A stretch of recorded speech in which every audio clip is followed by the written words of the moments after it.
बेटा, सब कुछ सही है, बस दुआ कर कि माखन की नजर तेरे इस ठेले पर ना पड़े। वो आदमी नहीं, आफत है। चाचा, शहर में हमने बड़े बड़े शोर देखे हैं। ये माखन वाखन हमारे यहाँ नाश्ते में खाए जाते हैं। जो मेहनत का खा रहा है वो किसी के बाप से नहीं डरता। आप बिरयानी का मजा लो, टेंशन का नहीं। कुछ ही दिन बीते थे। रहमान की शोहरत अब माखन लाल की हवेली की दहलीज तक पहुंच चुकी थी। एक शाम जब सूरज ढल रहा था और रहमान के ठेले पर ग्राहकों की भीड़ लगी थी, तभी माखन का भाई छोटू आता है।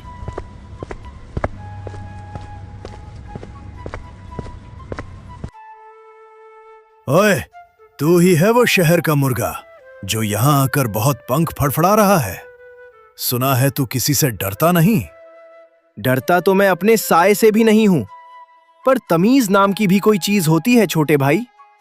पूरा बाजार सन्न रह गया। आज तक किसी ने माखन के भाई को छोटा भाई बोलने की हिम्मत नहीं की थी।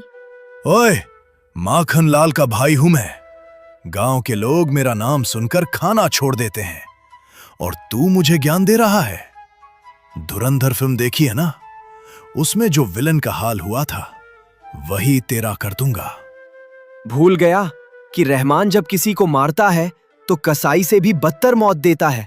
ये भी तो डायलॉग था। ए रहमान, ज्यादा चोंच मत लड़ा। चुपचाप एक प्लेट कड़क बिरयानी निकाल, नहीं तो रप्पा रप्पा काट दूंगा तेरे को। समझा क्या? चाकू अच्छा है, पर गोश्त काटने के काम आता है, मर्द डराने के नहीं। बिरयानी खानी है तो पैसे निकाल, वरना रास्ता नाप। पैसे? माखन लाल के भाई से पैसे मांगेगा तू? अब देख, आज तेरा ये ठेला रहेगा या ये रप्पा रप्पा वाला चाकू। माखन लाल इस बार पंचायती चुनाव में प्रधानी के लिए खड़ा था। उसने छोटू को साफ कह रखा था, चुनाव तक कलेजा पत्थर का कर ले छोटू। लोगों के वोट चाहिए, उनकी लाशें नहीं। एक भी लफड़ा हुआ और मेरी कुर्सी हाथ से गई तो तुझसे बुरा कोई नहीं होगा। छोटू ने दांत पीसते हुए अपने चेहरे पर हंसी की कोशिश की, जो किसी घाघ भेड़िए जैसी लग रही थी। अरे रहमान भाई, तू तो सीरियस हो गया यार। मैं तो बस ये देख रहा था कि शहर से आया हमारा भाई कितना मजबूत है। आखिर गांव में रहना है तो जिगरा चाहिए ना।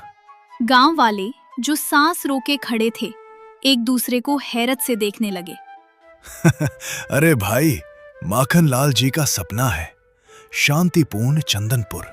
हम तो बस प्यार बांटने आए थे, तूने तो हाथ ही मरोड़ दिया। चल कोई नहीं, शहर का खून है, गरम तो होगा ही। प्यार बांटने का तरीका थोड़ा सुधार लो छोटे मालिक, वरना लोग इसे कुछ और समझ लेंगे। चल, अब गुस्सा छोड़ और एक प्लेट बिरयानी खिला दे। सुना है माखन भाई के चुनाव प्रचार में जो लोग लगे हैं वो तेरी बिरयानी की बहुत तारीफ कर रहे थे। हम भी तो देखें क्या जादू है। रहमान ने चुपचाप प्लेट लगाई और उसके सामने रख दी। छोटू ने बिरयानी का एक बड़ा निवाला मुंह में भरा। स्वाद तो लाजवाब था, पर उसका जहर उस स्वाद पर भारी पड़ रहा था। आज तो ये चुनाव मुझे रोक रहा है रहमान। ये वोट की राजनीति ने मेरे हाथ बांध रखे हैं। पर याद रखना, चुनाव जिस दिन खत्म होगा उस दिन हिसाब पुराना होगा। ये जो हाथ तूने मरोड़ा है ना, इसे रप्पा रप्पा ऐसा काटूंगा कि तू ताउम्र किसी को बिरयानी परोसने लायक नहीं रहेगा। तब तक मजे कर ले। अगली सुबह चंदनपुर की फिजाओं में एक अजीब सी भारीपन था। रहमान अभी अपने ठेले के लिए मसाले तैयार कर ही रहा था कि अचानक उसके घर छोटू और उसके आदमी घुस जाते हैं। राम राम रहमान भाई, देखो लोकतंत्र का त्योहार आया है। बड़े भैया चुनाव में खड़े हैं, तो सोचा सबसे पहले अपने शहर वाले भाई का आशीर्वाद ले लें। रहमान की माँ भी बगल बैठी थी और उसकी छोटी बहन भी। साजिदा को देखते ही छोटू की आंखों में वो चिर परिचित गंदी चमक कौंध गई। अरे वाह रहमान, तूने तो बताया ही नहीं कि घर में इतनी बड़ी वोटर बैठी है। अगर ऐसी सुंदर लड़कियां माखन भाई को वोट देंगी तो भैया तो दिल्ली तक पहुंच जाएंगे। ए ओए छोटू, पैर पीछे खींच। दहलीज लांघने की आदत अच्छी नहीं है, गिर गया तो मुंह के बल गिरेगा। क्या बोला बे? तूने मेरा नाम लिया? नाम ही नहीं लिया, तेरी औकात भी नाप ली। सुन बे, ये जो तू धुरंधर फिल्म का भूत चढ़ाए घूम रहा है ना, तो एक बात याद रखना, फिल्म 2.5 घंटे में खत्म हो जाती है, पर जिंदगी का खेल लंबा चलता है। तूने अभी मेरी बहन की तरफ इशारा किया ना, सुन। माखन भाई चुनाव में खड़े हैं, इसलिए तू बच रहा है, वरना तेरे जैसे रप्पा रप्पा बोलने वाले शहर के नाले में हर सुबह उल्टे पड़े मिलते हैं। तू चाहता है ना कि मैं तेरी भाषा में बात करूं? तो सुन ले, अगर अगली बार मेरी घर की तरफ तेरी नजर उठी तो तुझे काटने के लिए मुझे चाकू की जरूरत नहीं पड़ेगी। अपनी देख के नीचे के जलते हुए कोयले तेरे हलक में उतार दूंगा। चुनाव जीतना है ना तेरे भाई को, तो उसे जाकर बोल कि अपनी इस आवारा पूंछ को संभाल कर रखे। अगर मैंने अपनी जुबान खोल दी और गांव वालों को तेरी ये बदतमीजी बता दी, तो तेरे भाई को वोट की जगह जूते पड़ेंगे। और रही बात बिरयानी की, तो कल ठेले पर जरूर आना, तुझे ऐसी बिरयानी खिलाऊंगा कि उसका तीखापन तेरी 7 पुश्तों को याद रहेगा। रहमान, तूने आज जो बोला है ना, उसे अपनी मौत का पैगाम समझ। तूने आज माखन के भाई को ललकारा है। चुनाव के बाद तुझे इस चंदनपुर की मिट्टी में ऐसे गारूंगा कि कोई तेरी मैयत पर फातिहा पढ़ने वाला भी नहीं बचेगा। मिट्टी तो तैयार रख छोटू, पर देख लेना कि कहीं वो तेरे ही काम ना आ जाए। अब कट ले यहां से, चुनाव का काम देख, वरना यहां से लंगड़ा होकर जाएगा तो भाई का प्रचार कौन करेगा। शाम को ठेले पर लोग इकट्ठा थे, तभी रहमान बोल पड़ा। सुनो चंदनपुर वालों, बहुत दिन हो गए इस मिट्टी का नमक खाते और इस खौफ के साए में जीते। शहर से लौटा हूं तो कुछ सोच कर ही आया हूं। सिर्फ पेट भरना ही मेरा काम नहीं है, अब इस गांव का नसीब बदलना भी मेरा जिम्मा है। लोग खाने छोड़कर रहमान का चेहरा ताकने लगे। इस बार प्रधानी के चुनाव में माखन लाल अकेला नहीं खड़ा होगा, इस बार मैं भी चुनाव लड़ूंगा। ये बावर्ची अब सिर्फ बिरयानी नहीं, माखन का गुरूर भी पकाएगा। ये सुनते ही जैसे पूरे बाजार को लकवा मार गया। लोगों के हाथ रुक गए। एक बूढ़ा आदमी जो सालों से माखन का जुल्म देख रहा था, कांपती आवाज में बोला, बेटा रहमान, ये क्या बोल रहा है? माखन कोई मामूली आदमी नहीं है, वो चुनाव नहीं जंग लड़ता है। तू शहर का लड़का है, उसकी दहशत नहीं जानता। वो तुझे और तेरे परिवार को रप्पा रप्पा सच में काट देगा। दूसरे लोग भी डरे हुए थे। उन्हें पता था कि अगर माखन को पता चला कि वे रहमान के पास खड़े भी हैं, तो उनकी खैर नहीं। लेकिन रहमान की आंखों में वो बेबाकी थी जो उन्होंने आज तक किसी में नहीं देखी थी। डर? चाचा, डर तो वो पालते हैं जिनकी हथेली पर मेहनत की लकीरें नहीं होती। मैं अपना पसीना बहाता हूं, किसी का खून नहीं। माखन के भाई ने मेरे घर में घुसकर मेरी बहन की बेइज्जती की है। अब ये लड़ाई सिर्फ वोट की नहीं, इज्जत की है। क्या तुम लोग ताउम्र उस जल्लाद के तलवे चाटोगे?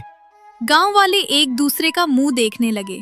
खौफ तो बहुत था, पर रहमान की बातों ने उनके सोए हुए जमीर को झकझोर दिया था। धीरे धीरे एक नौजवान आगे आया और उसने रहमान का हाथ थाम लिया। रहमान भाई, हम डरते हैं माखन से, ये सच है।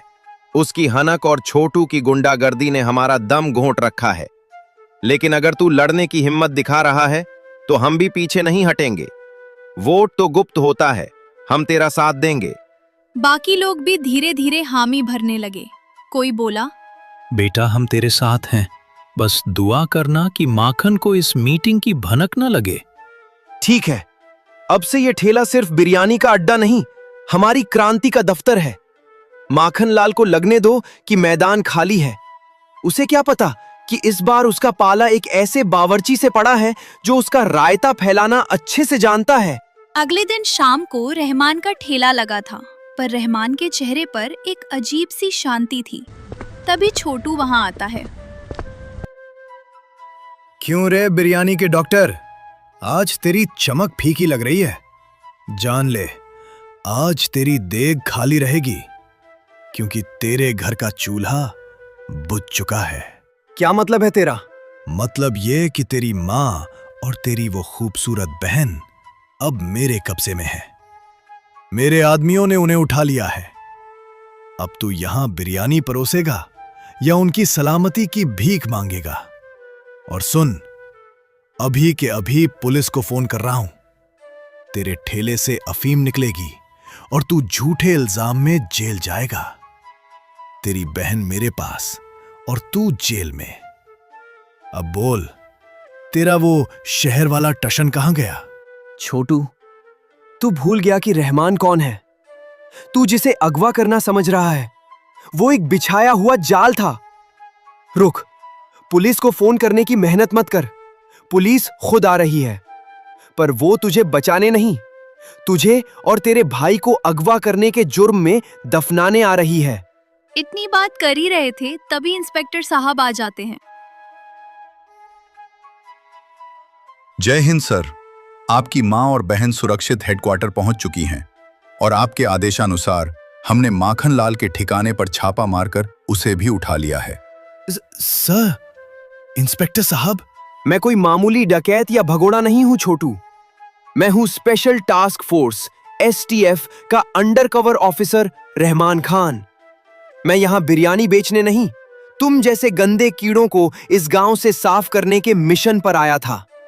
मेरी मां और बहन समझकर जिन औरतों को तेरे गुंडे उठाकर ले गए, वो मेरी टीम की ब्लैक बेल्ट कमांडो थीं।